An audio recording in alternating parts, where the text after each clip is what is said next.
Aloha from Maui. I would love to share with you what I have just been through in learning about surrender. What does it mean? Like, what does it really mean to surrender? I have had so many people go, "Oh, you just need to relax. You just need to let go. You just need to surrender." And I never really knew what that meant until the last week. It's always been my dream to come and be in Hawaii with my sister and her two little twins that were born on my birthday. And we did, and it was beautiful. And we had 8 glorious days. And we went out on this boat. My sister arranged it, and it was great. We got to see dolphins and did some snorkeling, and I was in heaven, like heaven, heaven on earth.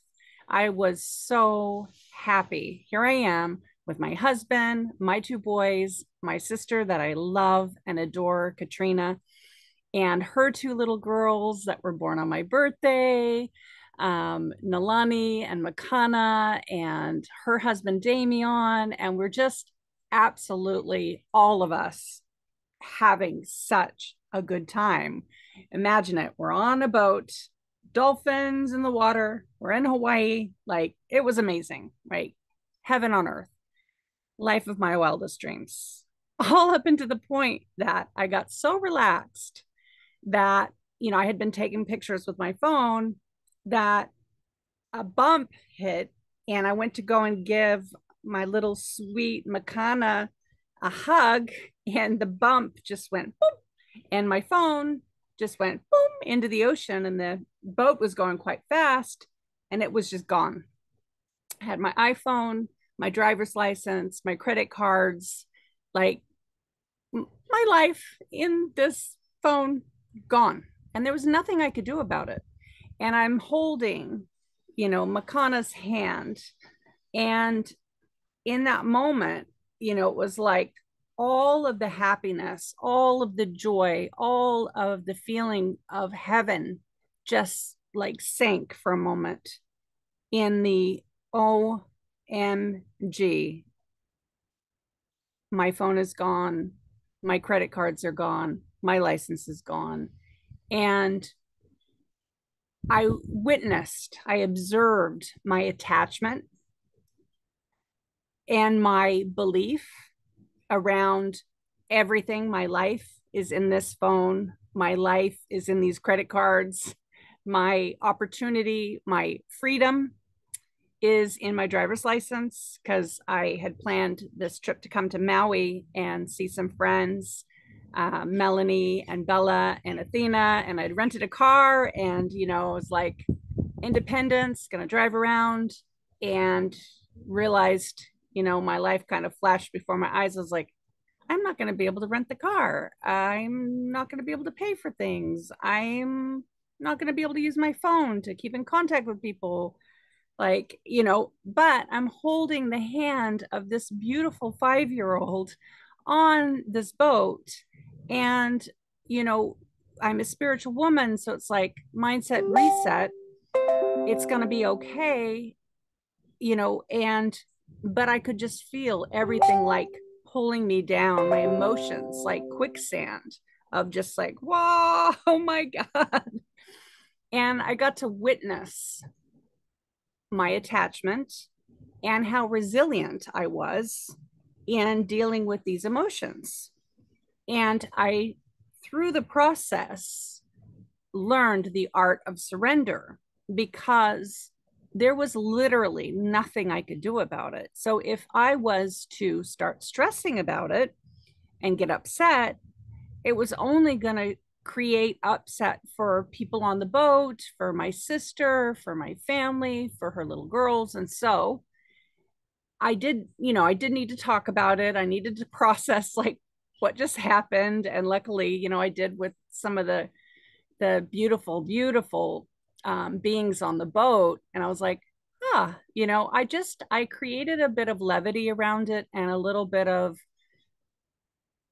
like kind of joking about it, like connecting with my humor of like, oh, I just dropped my iPhone in the water with everything. Like, isn't this interesting?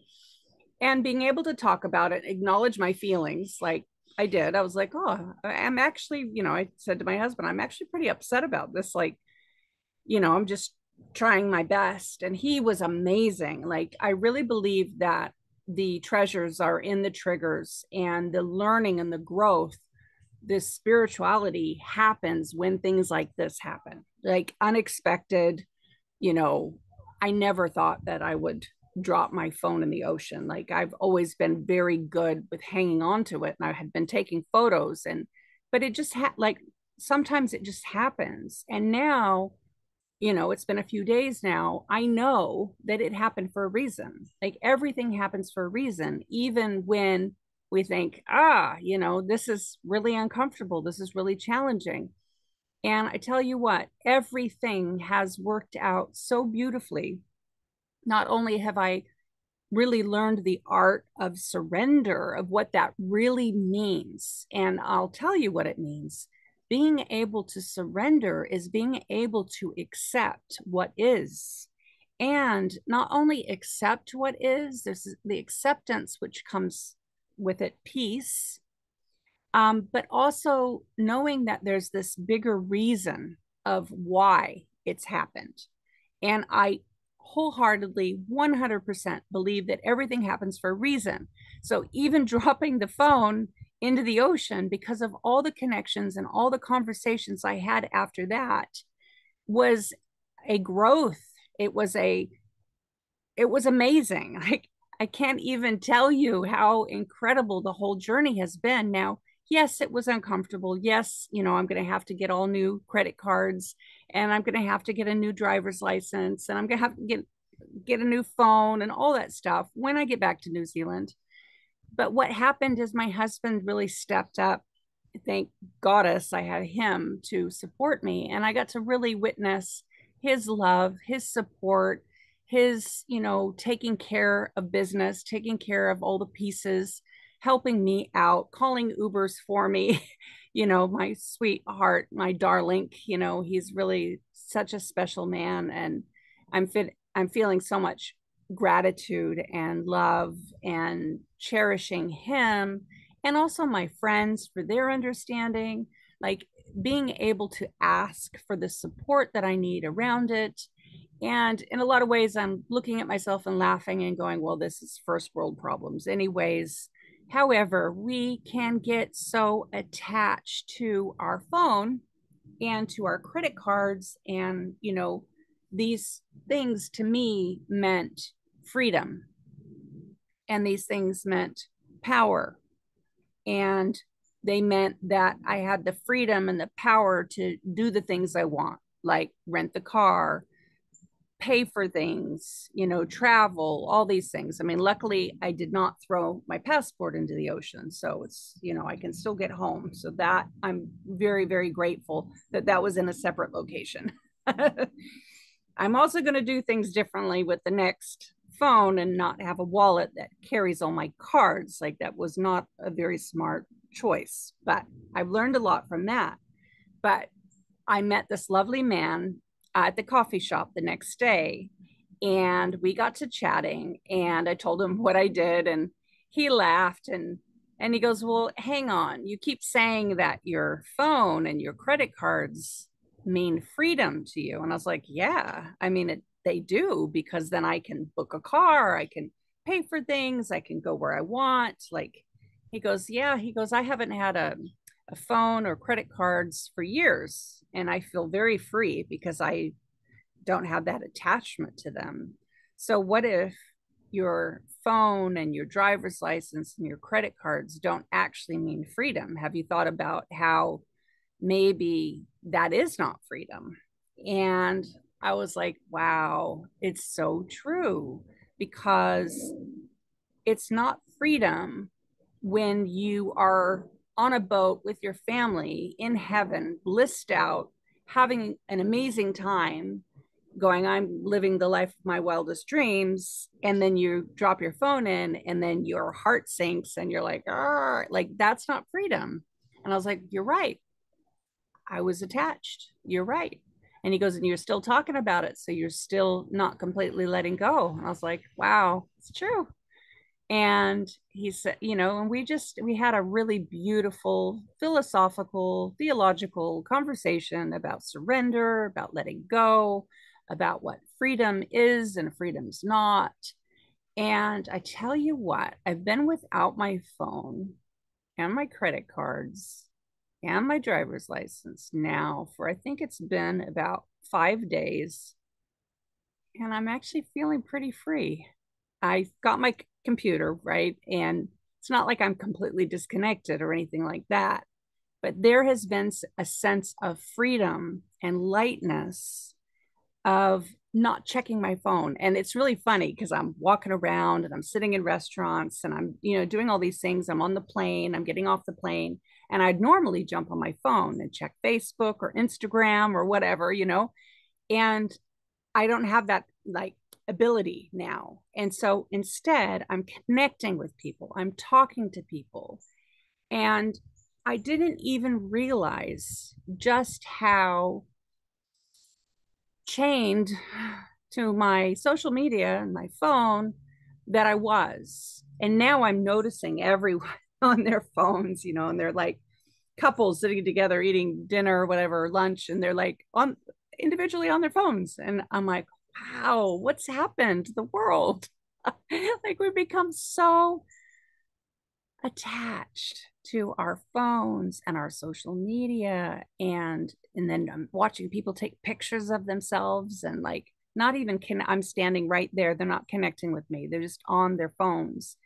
And yeah, I feel like I'm still in the process of surrendering, but it feels really good. And what it's created in me is a rebalance and a mindset reset around what freedom means, and certainly what surrender means, to truly let go, to let be. And it's just been an incredibly magical journey. I've been asking for a spiritual kind of moment here in Hawaii.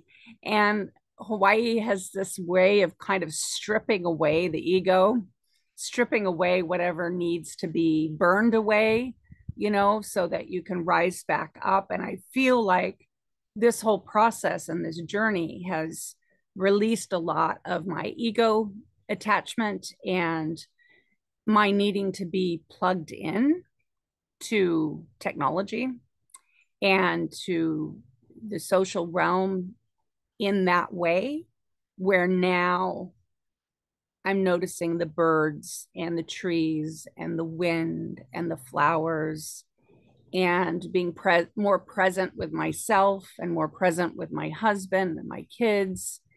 And yeah, it's created a recalibration inside of me. It's not that I'm not going to have a phone, but I'm certainly going to have a different relationship with my phone, with social media, and just create more of a balance, because the surrendering has been so powerful. And even to the point where I'm walking down the street and there's a woman, a street artist in Waikiki, and she's singing, "Let It Be, Let It Be." And I was like, yeah, I got to just let it be. Like, we get so attached to what we think things need to be. And when we can surrender to what is and soften, and instead of being in a contraction, being in an opening. And I did have that contraction. However, I did quickly reset and spend that quality time. And my husband was amazing. He was such a support. He's like, honey, don't let this ruin your trip. You're having such a wonderful time with the girls. This time is precious. Just be here, be now. We'll deal with all of it later. And, there was, some contraction, and then we were able to feel into the contractions and then expand even bigger. And what came out of all of it was just a deeper love for my husband, because he was so cute. We did have some stress around it, mainly me, and he was being in support. And, there was a little triggering there. and we did contract. And then he says, let's just be Fonzie, let's just be Fonzie. And I was like, Fonzie, huh? And then he played a little bit of the Fonz, and I was like, oh my God, I love that. The Fonz. He's like, yeah, let's just be Fonzie. So we became the Fonzie family. It's like, hang loose, baby, be Fonzie, be cool. And I was like, okay, the Fonz, we are igniting. And yeah, that coolness of letting things be what they are. Life is not perfect. Life throws us curveballs, but how can we surrender? How can we let go of things not being perfect? And I think I even said that to him. I was like, I just wanted everything to be perfect.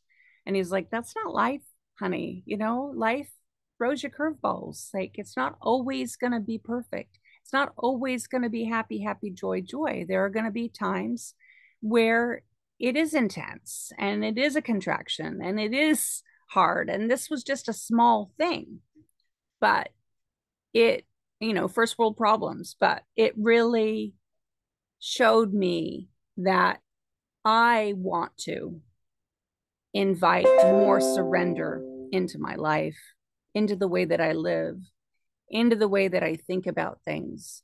And so then yesterday, I lost another thing, just a minor thing, my sunglass case. And I was like, wow, because I don't usually lose things on trips ever. I'm like really good at keeping everything together. And I was like, oh. And because I just dealt with the phone, I was like, oh, huh, isn't that interesting? Well, maybe I'll check at the lost and found on my way back out. I traced back where I might have left it.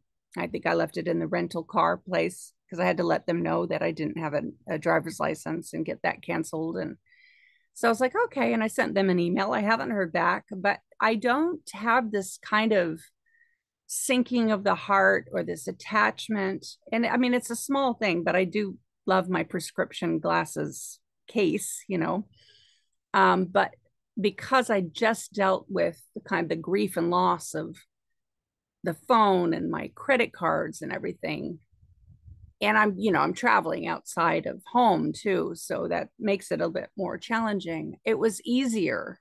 I was like, okay, I just have to surrender. It's just stuff. And the most important thing is my family, the people I love are safe. No one's gotten hurt. No one fell off the boat. No humans got hurt. No humans fell off the boat.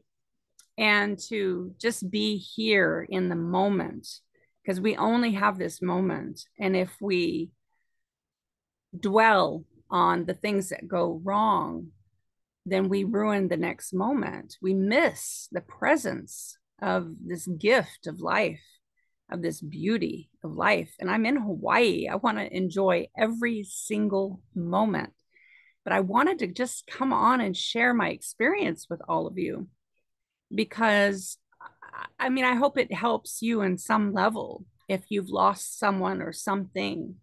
If you take a moment to just feel into what is the gift, what can the treasure be from the trigger, or the wisdom of the wound. And this wasn't a big loss, it was just an external loss. Of course, credit cards can be replaced. I mean, not having the driver's license meant I couldn't drive around, and I've had to depend on other people, and I've had to take Ubers, but it was all workable. Like it's all okay. And sometimes we can get so attached to how we need something to be and expect things to be, that then that attachment and that clinging on to, and it could be anything. Why can't this relationship be better? Oh my God, there's an amazing lizard right there. Look.